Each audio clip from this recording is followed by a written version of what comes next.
महाभारत की ऐसी कई शक्तिशाली वस्तुएं जो आज भी इस धरती पर मौजूद हैं। कौन सी हैं ये शक्तिशाली वस्तुएं जो देवताओं द्वारा छिपाकर रखी गई हैं?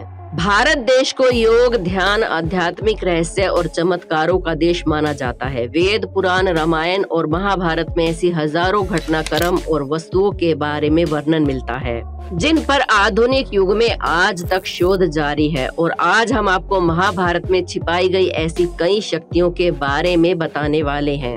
कल्कि पुराण में लिखा है कि ये सब अस्त्र और शस्त्र तब प्रकट होंगे जब कि कलयुग अपनी चरम सीमा पर होगा। लोग अच्छे और बुरे में फर्क को भूल जाएंगे। चारों तरफ पाप, हिंसा और लूट मार अन्याय होगा।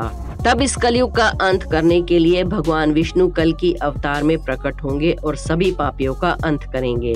तब भगवान विष्णु के 10वें अवतार कल्कि अवतार इन अस्त्रों और शस्त्रों को धारण करेंगे और ये सभी अस्त्र और शस्त्र भगवान का पापियों का अंत करने में सहायता करेंगे। दोस्तों, अब आप जानना चाहेंगे कि इन सभी शक्तिशाली अस्त्रों और शस्त्रों का क्या नाम है और आज ये कहां पर रखे गए हैं। तो चलिए जल्दी से शुरू करते हैं अपना आज का वीडियो। लेकिन उससे पहले अगर आपने हमारे चैनल अनोखी दुनिया को अभी तक सब्सक्राइब नहीं किया है तो जल्दी से कर लीजिए और साथ वाली घंटी को प्रेस करने में कंजूसी बिल्कुल भी ना करें। कमेंट्स में जय श्री कृष्णा लिखने का शुभ कार्य भी कर ही दीजिए। महाभारत के मुख्य पात्रों में एक नाम आता है दानवीर कर्ण का। कर्ण माता कुंती और सूर्य के अंश से जन्मे थे। उनका जन्म एक खास कवच और कुंडल के साथ हुआ था जिसे पहनकर उन्हें दुनिया की कोई भी ताकत नहीं हरा सकती थी। कर्ण को दानवीर इसलिए कहा जाता है कि वो दान देने में कभी भी पीछे नहीं हटते थे। उनसे कोई कुछ भी मांगता था तो वो फौरन उसे दान में दे देते थे। महाभारत के युद्ध में उनकी यही आदत उनके वध का कारण भी बनी। अर्जुन देवराज इंद्र के अंश से जन्मे थे और इंद्र ये जानते थे कि कर्ण के पास जन्म से ही जो कवच और कुंडल है उसकी वजह से अर्जुन का वो वध कर सकते हैं। और देवराज इंद्र ये भी जानते थे कि कर्ण बहुत बड़े दानी हैं, उनसे कुछ कोई मांगे तो वो कभी मना नहीं करते।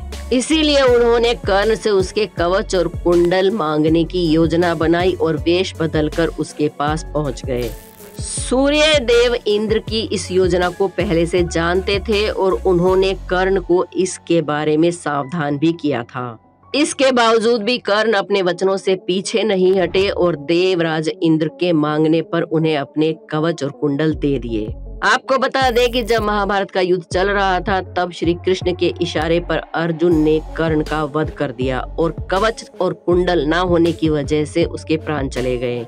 ऐसा कहा जाता है कि कर्ण के कवच और कुंडल लेने के बाद देवराज इंद्र स्वर्ग में प्रवेश नहीं कर पाए क्योंकि उन्होंने इस कवच और कुंडल को झूठ बोलकर प्राप्त किया था और स्वर्ग में किसी भी झूठी चीज को अंदर नहीं ले जाया जा सकता। ऐसे में उन्होंने उसे समुद्र के किनारे पर किसी स्थान पर छुपा दिया। अब कोई कहता है कि उसे ओम पर्वत पर छिपाया गया था, जबकि कुछ लोगों का मानना ये है कि इस कवच और कुंडल को पुरी के निकट कोणार्क मंदिर में छिपाया गया था। लेकिन आज तक कोई भी इस तक नहीं पहुंच पाया है। कहा जाता है कि कलयुग के अंत में कल्कि अवतार इस कवच और कुंडल को धारण करेंगे और कलयुग का अंत करेंगे। आपका इस बारे में क्या मानना है हमें कमेंट्स बॉक्स में जरूर बताएं। अगला है दिव्य धनुष और तरकश।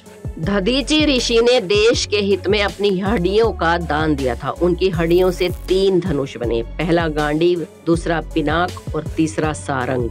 इसके अलावा उनकी छाती की हड्डियों से, जिसे आज की मॉडर्न भाषा में रिब्स कहा जाता है, उससे इंद्रदेव का वज्र बना था। पिनाक धनुष शिवजी के पास था जिसे रावण ने उनकी तपस्या करके उन्हें प्रसन्न करके उनसे मांग लिया था। रावण से ये परशुराम जी के पास चला गया। परशुराम जी ने इसे राजा जनक को दिया। राजा जनक की सभा में श्री राम ने इसे तोड़ दिया, जिसके बाद उनका विवाह जानकी जी से हुआ, जिस कथा के बारे में आप सब जानते ही हैं। सारंग धनुष विष्णु जी के पास था। विष्णु के पास से ये श्री राम जी के पास गया और उसके बाद श्री कृष्ण जी के पास था। गांडीव धनुष अग्नि देव के पास था, जिसे बाद में उन्होंने अर्जुन को दे दिया था। लेकिन माना जाता है कि ये सभी दिव्य अस्त्र थे जिनके कारण उनको नष्ट नहीं किया जा सकता था। सिर्फ और सिर्फ पिनाक धनुष को ही श्री राम ने तोड़ा था। इसके अलावा सारंग और गांडीव धनुष आज भी इस कलयुग में मौजूद है, लेकिन ये धरती के किस कोने में मौजूद हैं ये कोई नहीं जानता। लेकिन यहाँ आपको बता दें कि केरल के पद्मनाभा स्वामी मंदिर की देखरेख करने वाले परिवार और उसको संभालने वाली ट्रस्ट का मानना है कि इस मंदिर के छठे दरवाजे के पीछे महाभारत के समय के विनाशक अस्त्र और शस्त्र छिपा कर रखे गए हैं, और अगर ये विनाशक अस्त्र और शस्त्र किसी गलत हाथों में चले गए तो उसका भयंकर परिणाम हो सकता है। इसलिए सरकार ने मंदिर के इस छठे दरवाजे को आज तक नहीं खुलवाया है, जबकि बाकी 5 दरवाजे कोर्ट की आज्ञा से खोले जा चुके हैं और इन 5 दरवाजों के पीछे अतूक खजाना भी मिला है। इस मंदिर के छठे दरवाजे को खोलना चाहिए या नहीं, इस पर आपकी क्या राय है, हमें कमेंट्स में जरूर बताएं। अगला है अश्वत्थामा की मणि। मणि एक प्रकार का चमत्कारी पत्थर होता है। मणि को हीरे की श्रेणी में रखा जाता है। इन्हीं में से कुछ मणियां चमत्कारी भी होती हैं। जिनके पास ये मणि होती है वो कुछ भी कर सकते हैं। रावण ने कुबेर से चंद्रकांत नाम की मणि छीन ली थी। वो मणि आजकल बैजनाथ मंदिर में विद्यमान है। द्रोणाचार्य के पुत्र अश्वत्थामा के पास भी एक चमत्कारी मणि थी, जिसके बल पर वो शक्तियों की सहायता से अमर हो गया था और श्री कृष्ण ने उसकी मणि उससे छीन ली। कहते हैं भगवान श्री कृष्ण ने ये अर्जुन को दी और अर्जुन ने उसे द्रौपदी को दिया, और द्रौपदी ने युधिष्ठिर को अधिकार दिया कि वो मणि अपने पास रख ले। युधिष्ठिर के पास से ये मणि कहाँ चली गई, किसी को इसके बारे में कुछ नहीं पता। महाभारत में इसके बारे में कोई उल्लेख नहीं मिलता, लेकिन शिव महापुराण के अनुसार अश्वत्थामा आज भी जीवित है और गंगा के किनारे निवास करता है, लेकिन वो कहाँ है ये कोई नहीं जानता। कहा जाता है कि वो मणि जो अश्वत्थामा की थी आज भी सही सलामत है, लेकिन कहाँ पर है ये कोई नहीं जानता। कल्कि पुराण के अनुसार जब भगवान विष्णु 10वां अवतार कल्कि अवतार लेकर आएंगे, तब वो खुद अपने हाथों से ये मणि अश्वत्थामा को वापस देंगे। अश्वत्थामा इस मणि को धारण करके बहुत शक्तिशाली हो जाएंगे और वो कलयुग का अंत करने में भगवान कल्कि का साथ देंगे। तब द्वापर युग में जो भगवान कृष्ण ने अश्वत्थामा को श्राप दिया था, वो श्राप भी खत्म हो जाएगा। अब बात करते हैं अगली शानदार शक्तिशाली वस्तु की, जो है पांचजन्य। महाभारत में कृष्ण के पास पांचजन्य था। अब आप सोच रहे होंगे कि ये पांचजन्य क्या है। पांचजन्य भगवान कृष्ण के शंख का नाम है। समुद्र मंथन के दौरान इस शंख की उत्पत्ति हुई थी। इस शंख को विजय, समृद्धि, सुख, शांति, यश, कीर्ति और लक्ष्मी का प्रतीक माना जाता है। माना जाता है कि हरियाणा में करनाल से 15 किलोमीटर दूर पश्चिम में काछवा और बहलोल गांव में स्थित पराशर ऋषि के आश्रम में ये शंख रखा हुआ है। अब इस बात के पीछे कितनी सच्चाई है ये आप खुद ही तय कीजिए। अगला है सुदर्शन चक्र। सुदर्शन चक्र भगवान विष्णु का अस्त्र था और इसे सिर्फ वही धारण कर सकते हैं। भगवान विष्णु जब कृष्ण के रूप में आए थे तब भी उन्होंने इसे धारण किया था। सुदर्शन चक्र बहुत सारी चीजों को मिलाकर बना है और ये इतना शक्तिशाली है कि जब ये भगवान विष्णु की उंगली से निकलकर अपने शत्रु का पीछा करता है तो चाहे वो शत्रु तीनों लोक में कहीं भी हो, उसका संहार करके ही वापस भगवान विष्णु की उंगली में आता है।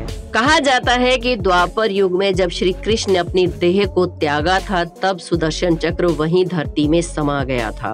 और जब कलयुग का अंत करने के लिए विष्णु भगवान कल्कि अवतार लेंगे, तब ये धरती के गर्भ से बाहर निकल आएगा और सुदर्शन चक्र को फिर से भगवान धारण कर लेंगे। दोस्तों, अभी स्क्रीन पर आपको 2 वीडियो दिखाई देंगी, जिनमें से एक में हमने ये बताया है कि कलयुग का जन्म कैसे हुआ था और उसका अंत भगवान कैसे करेंगे, और दूसरी में ये बताया गया है कि द्वापर युग में भगवान श्री कृष्ण ने अश्वत्थामा को क्यों और क्या श्राप दिया था और उसकी मणि क्यों छीन ली थी। अगर आप इसके बारे में विस्तार से जानना चाहते हैं तो अभी स्क्रीन पर दिख रही इन वीडियो को क्लिक करके आप इन्हें देख सकते हैं। हमारे चैनल अनोखी दुनिया को सब्सक्राइब करके बेल आइकन को प्रेस करना ना भूलें। कमेंट्स में जय श्री कृष्णा जरूर लिखें। कल फिर मिलेंगे एक और वीडियो में। जय श्री कृष्णा।